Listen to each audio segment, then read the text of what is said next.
Beyond manicured lawns and pristine driveways, what secrets fester in the homes of those we think we know? In a quiet Los Angeles suburb, where neighbors exchange pleasantries and host weekend barbecues, no one suspected that passion and obsession were brewing a deadly cocktail. The story of Veronica Morales and Diego Reyes shatters our comfortable illusions about suburban tranquility.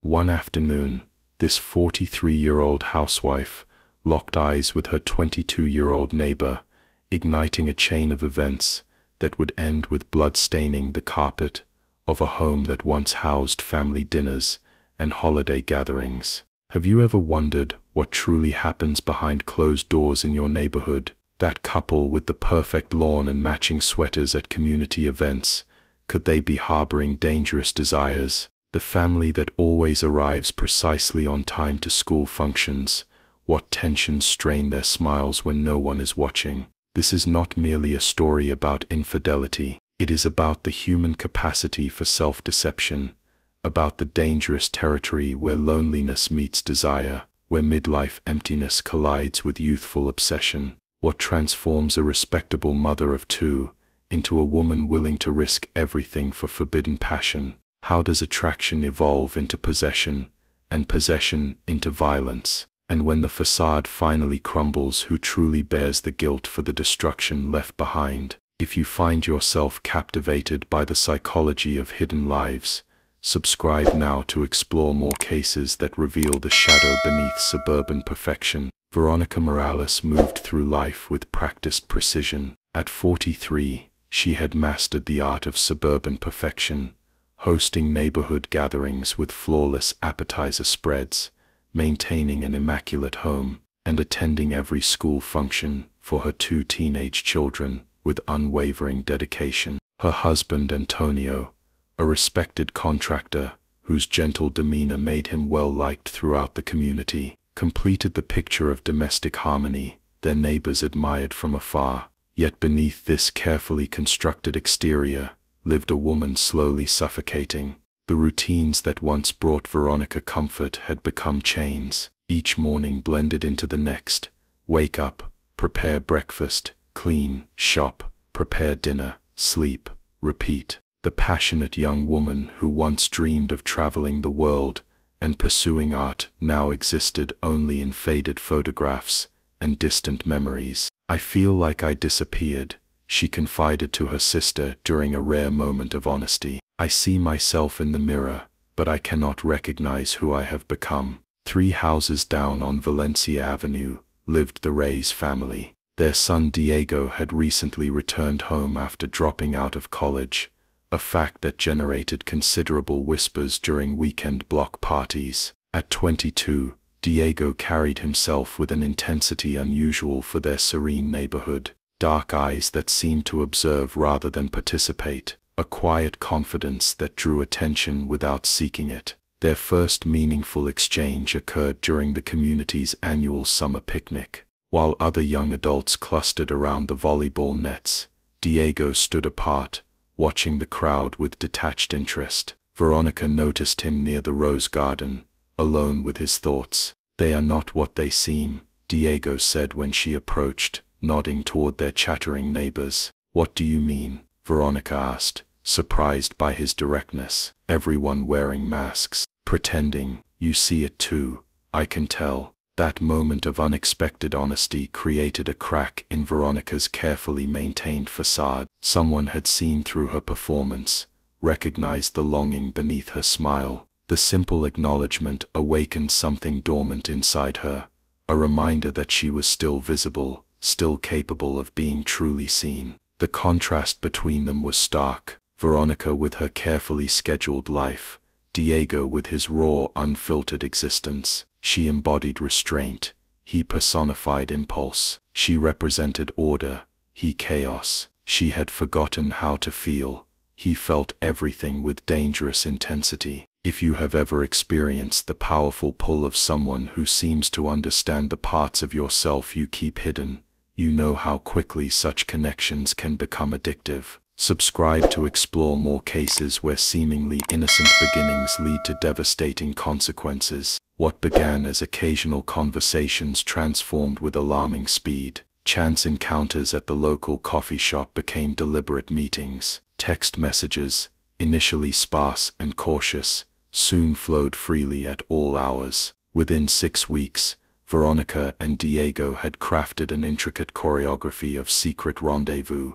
a hidden world that existed parallel to her daily routines. When I am with you, I remember who I am, Veronica told Diego during their first kiss, hidden in the shadow of an oak tree at Westfield Park, 5 miles from their neighborhood. Not mother, not wife, just me. For Veronica, these stolen moments offered liberation from decades of emotional numbness. The affair awakened sensations long forgotten: anticipation, excitement, desire. Each secret message sent her heart racing. Each clandestine meeting felt like reclaiming a piece of herself that had been buried beneath years of obligation and routine. Diego initially approached their connection with youthful exuberance, treasuring each moment with wonder. You see the world differently, he told her. You understand things people our age cannot comprehend. His admiration felt like oxygen to Veronica, a validation of her worth beyond the roles that defined her public identity. Yet as weeks passed, subtle shifts emerged in their dynamic. Diego's messages grew more frequent, more demanding. Where are you? Who are you with? When can I see you? His need for her attention intensified, consuming his thoughts. What began as romantic urgency gradually morphed into something more concerning. Cancel your dinner plans tonight, he texted one evening. I need to see you. I cannot. Family obligation, she replied. Family, you mean him?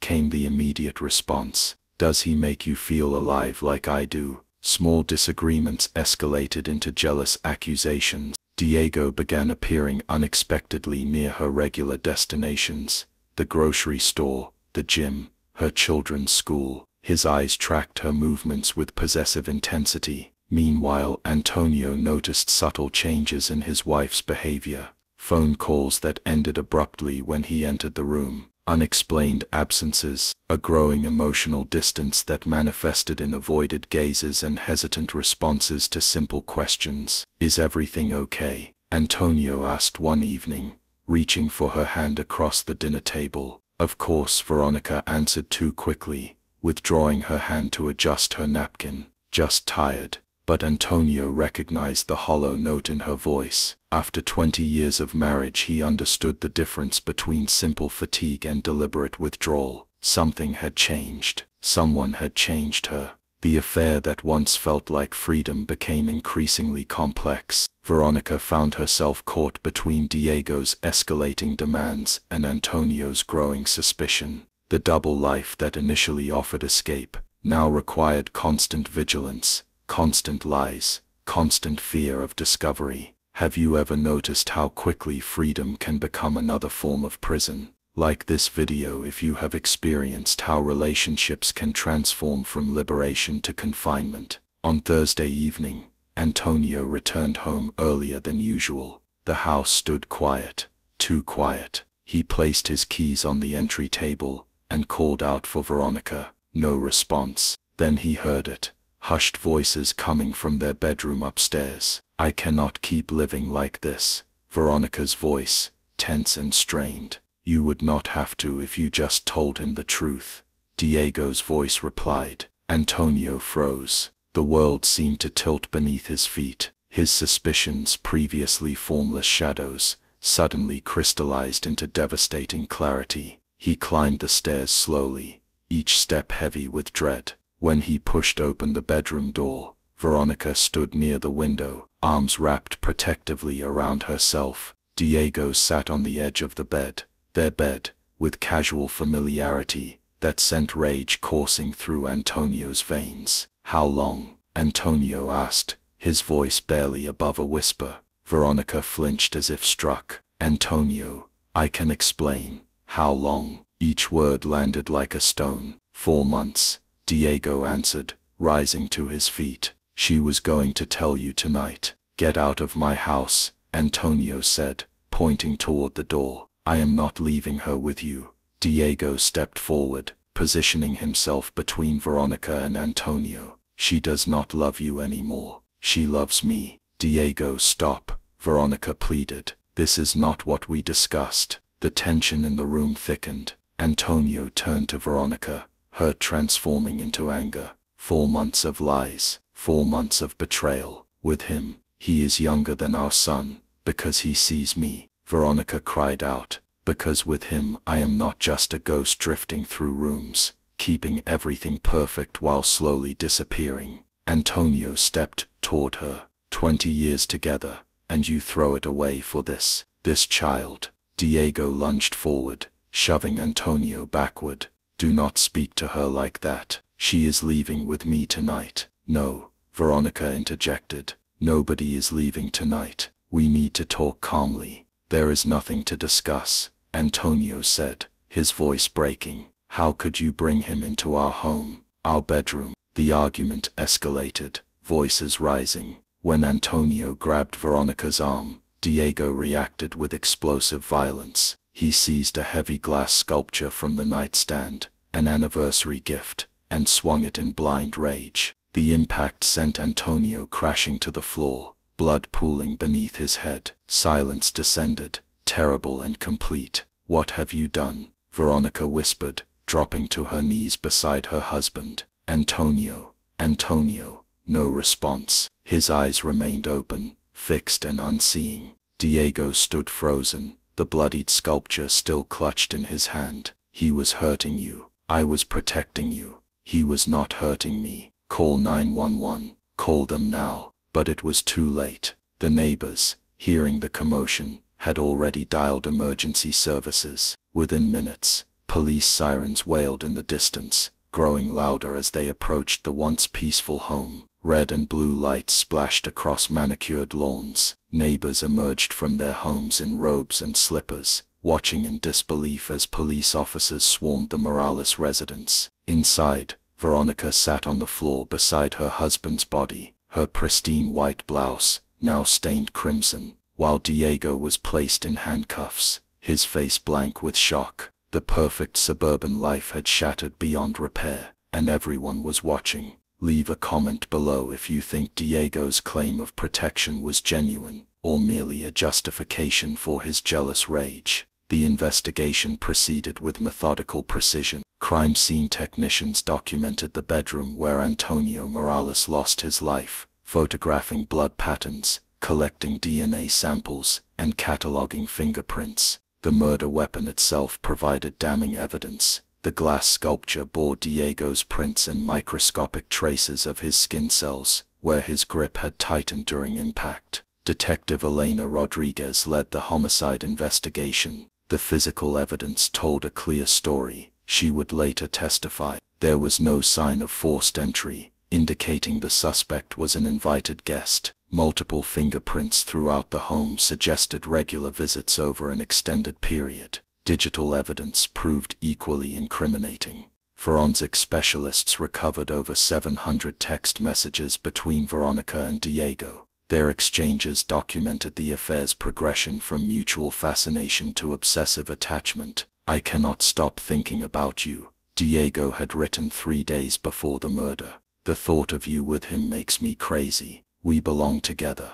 We need to slow down, Veronica had responded. I need time to figure things out. There is nothing to figure out. Tell him, or I will. Neighborhood witnesses reported seeing Diego's car parked near the Morales home numerous times over previous months, always during hours when Antonio would be at work. The building case left little room for doubt about Diego's guilt, or the nature of his relationship with Veronica. Media coverage descended like vultures. Local news vans lined the street. Headlines screamed across newspapers. Forbidden love leads to brutal murder. Housewife's young lover kills husband. Suburban dream shattered by deadly affair. Reporters ambushed neighbors, former classmates, family members, anyone who might provide additional details to feed the growing public obsession. The residents of Valencia Avenue found themselves divided. Some expressed sympathy for Veronica, viewing her as a victim of manipulation by a younger man.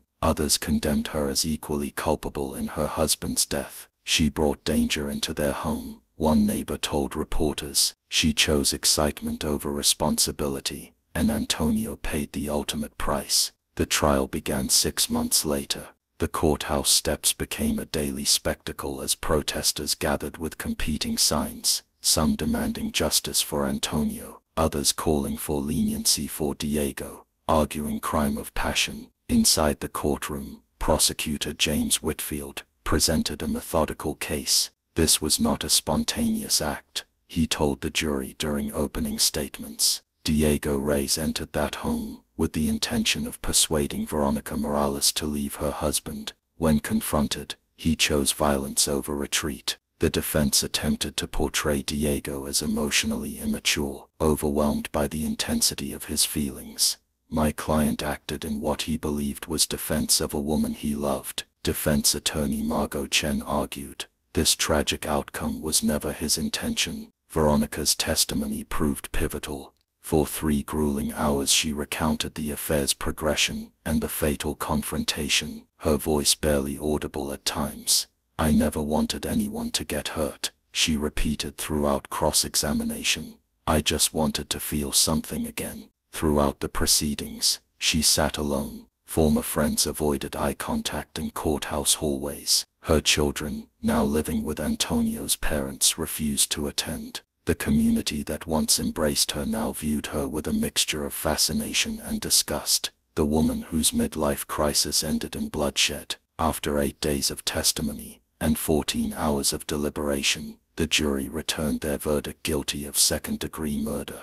Diego showed no emotion as the judge sentenced him to 25 years to life imprisonment. What do you believe truly motivated Diego's actions that night? Was it genuine love, possessive obsession, or something more calculated? Share your thoughts in the comments below. What drives a middle-aged woman with a seemingly perfect life into a dangerous liaison with a man half her age? Dr. Eliza Montgomery, forensic psychologist who evaluated both Veronica and Diego, offers insight into the psychological undercurrents of this tragedy. Age gap relationships often involve complex emotional dynamics, Dr. Montgomery explains. For Veronica, Diego represented not just romantic attention but recaptured youth, a second chance at the passion and spontaneity she felt life had denied her. For Diego, the relationship fulfilled deeper needs for validation from an older, established figure who saw special qualities in him that peers overlooked. These complementary psychological needs created a powerful bond. Veronica received the admiration and desire absent from her marriage, while Diego experienced the maternal approval and romantic devotion he craved simultaneously, a dangerous combination that blurred emotional boundaries. The relationship followed classic patterns of obsessive attachment. Diego displayed numerous warning signs, notes criminal psychologist Raymond Chen. His communications showed progressive isolation techniques, attempting to separate Veronica from existing relationships, creating an us versus them narrative, and establishing himself as the only person who truly understood her. Meanwhile, Veronica exhibited signs of what psychologists term midlife crisis vulnerability, a period where individuals become acutely aware of mortality and missed opportunities, making them susceptible to relationships that promise restoration of youthful vitality. What transformed this unhealthy dynamic into violence? Dr. James Wilson, who specializes in domestic homicide cases, points to a psychological phenomenon called possession escalation. When someone with possessive tendencies feels their connection threatened, their perception narrows dramatically. Dr. Wilson explains, Diego likely experienced the confrontation as an existential threat, not just to the relationship but to his core identity. The violence occurred when his self-image as protector and savior collided with the reality of being exposed as homewrecker and manipulator. Perhaps most disturbing is how ordinary people transform into perpetrators of extraordinary violence. None of these individuals wake up planning to commit murder, observes forensic psychiatrist Lydia Kang. Rather, small compromises in judgment accumulate over time, gradually expanding the boundaries of acceptable behavior until actions once unthinkable become conceivable. Under specific emotional triggers, the case illustrates how commonplace emotions, loneliness, desire for validation, fear of abandonment, can combine with poor boundaries to create perfect conditions for tragedy. Have you noticed similar warning signs in relationships around you? Understanding these psychological patterns could help identify dangerous dynamics before they escalate to violence. The courtroom fell silent as the judge delivered his sentence: 25 years to life imprisonment. Diego Reyes, once viewed as merely a troubled young man with intense eyes, now joined the ranks of convicted murderers. His parents, seated in the back row, wept quietly as officers led their son away in handcuffs. For the residents of Valencia Avenue, the conclusion of the trial brought no real closure. Security system sales in the neighborhood increased by 400% in the months following the murder. Community gatherings, once casual and welcoming affairs, became stilted exercises in forced normalcy. Parents kept closer watch on their children, and neighbors viewed one another with newfound suspicion, wondering what other secrets might lurk behind familiar doors. "We thought we knew these people," explained Neighborhood Association President Gloria Fernandez. "Now everyone wonders what else we might be missing about each other." Veronica Morales discovered that legal judgment paled in comparison to social condemnation. Though never charged as an accomplice, she faced relentless public scrutiny. Former friends crossed streets to avoid conversation. Parents requested their children be placed in different classrooms than her youngest son. Anonymous letters arrived at her door: "Homewrecker, murderer, leave our neighborhood." Unable to bear the isolation, Veronica eventually sold the house at a significant loss and relocated to Arizona, where her sister lived. Her children, deeply traumatized by both the loss of their father and the public vilification of their mother, required extensive therapy. Family court granted primary custody to Antonio's parents, allowing Veronica only supervised visitation rights, a legal arrangement that reflected the community's collective judgment of her character. The tragedy prompted county mental health services to establish support groups specifically designed for families affected by infidelity and relationship violence. "These situations rarely emerge without warning," explained Counselor Maria Jackson. "Our goal is teaching people to recognize concerning patterns before they escalate to violence." Criminal researchers note disturbing similarities between this case and dozens of others nationwide. Dr. William Hayes, author of Fatal Attractions: The Psychology of Deadly Affairs, identifies common elements. "We consistently see age disparities, power imbalances, escalating possessiveness, and finally, a triggering confrontation that precipitates violence. These are not isolated incidents but predictable patterns that demand greater awareness." The case remains a cautionary reference point in psychological literature on relationship violence, a stark reminder of how everyday emotional needs, when pursued through destructive channels, can culminate in irreversible tragedy. As we close this tragic account of passion, betrayal, and devastating consequences, we must confront uncomfortable truths about human nature. The story of Veronica and Diego reminds us that beneath our carefully maintained exteriors, powerful emotions can drive ordinary people toward destructive decisions when proper boundaries dissolve. 3 critical lessons emerge from this case. First, relationships built on secrecy inevitably create emotional pressure chambers where rational thinking becomes impossible. When connections must remain hidden, they foster distorted perceptions of reality. Second, genuine emotional fulfillment cannot come from external validation alone. Veronica sought in Diego what she needed to find within herself: purpose, identity, and meaning beyond prescribed roles. Third, warning signs of dangerous obsession appear long before violence erupts. Possessiveness masquerading as devotion, isolation disguised as exclusive connection, and jealousy presented as concern. These patterns demand recognition and immediate response. Would you recognize these warning signs in relationships around you? Could you identify when normal attachment crosses into dangerous territory? The line between passionate love and destructive obsession often blurs until tragedy brings it into sharp focus. Share your thoughts in the comments about what might have prevented this outcome. Could different choices at key moments have altered this tragic path? Subscribe to Criminal Mind Cortex for more in-depth examinations of cases that reveal the complex psychology behind criminal behavior. Each story offers insights into human nature that might one day help prevent similar tragedies.